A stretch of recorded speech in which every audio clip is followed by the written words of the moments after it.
Our next guest saw this coming, publishing a note in early December saying Coinbase was going to need to make further reductions. Let's bring in Rich Repetto, senior research analyst at Piper Sandler, has an overweight rating on the stock and now $65 target. Rich, so you said after the first layoffs, more to come. We got this today. Is there even more, or have they right-sized this business? I think they've taken a good first step, and I think that what you expect of a company when you see a correction or a downturn like we're experiencing is for them to take control of what they can. And that's why we wrote the note back in December about headcount reductions. Even though they did one last year of 18%, it really just removed a lot of the additional hires they had done earlier in the year. And even with this, 20% reduction, it brings us flat on the employee base with year-end 2021. But I guess the point is, the company is doing what it can under, some pretty tough circumstances for the crypto industry overall. Right. So, and I want to talk to you about why you're still bullish and see value in the name, but I feel like I have to preface it with what you got wrong, because you've been bullish and overweight this stock for a long time in taking down your targets, haven't you? Yes, we have. And I would say, Sarah, one thing I've been through is the internet, boom and bust.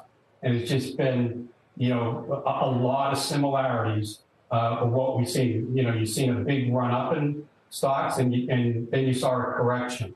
Not only a correction in valuation, but a correction in trading volumes and revenues. That's exactly what you're seeing with Coinbase.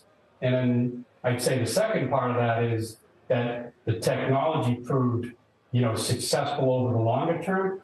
And despite all the issues with FTX and the contraction in valuations in the space, it still hasn't been a real flaw in the technology where they say this technology isn't going to prove over time to have a substantial impact on financial services and the economy in general.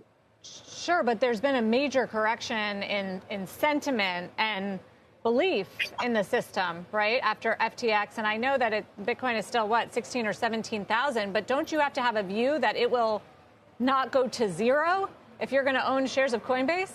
And I have that view that it's not going to go to zero. It has $5.6 billion in U.S. dollar resources. They've narrowed their losses with headcount reductions, and they are probably they could even win from the FTX debacle here. It could bring more regulatory clarity. It removed the competitor. And they still are, I think, the primary way to play, crypto as we go through and hopefully get a recovery, from this crypto winter and from this overall pullback in, growth stock valuations. What's it all done to path toward profitability and what you expect from earnings in the next year or so? Yeah, so, it's significant. The expense reductions were needed. That's why we wrote the note in December. We think they've done a fairly good job there on expense reductions. Now, the headwind that just sort of has incrementally increased has been FTX, and sort of, as you point out, sort of the impact on the industry, and that will take some recovery. So the path to profitability, we think, really hasn't all that much changed, given that they did the expense reductions that we called for, over a month ago.